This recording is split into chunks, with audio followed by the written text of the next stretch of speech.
Guys, we are making homemade taco sauce.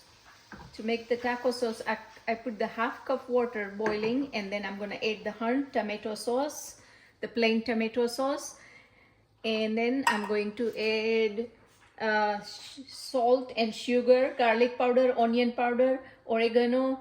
They are all 1 spoon, and then 1.5 spoon cumin powder and 1.5 spoon chili powder. We're going to put all that together. Recipe will be in the description. And then we're going to boil it for 10 minutes. And then also we're going to add the vinegar after we mix up the seasoning. And now we are going to boil it for 10 minutes.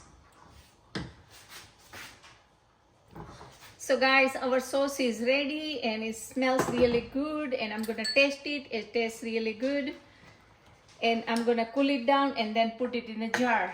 But I will never buy this store-bought sauce again. I'll never buy it.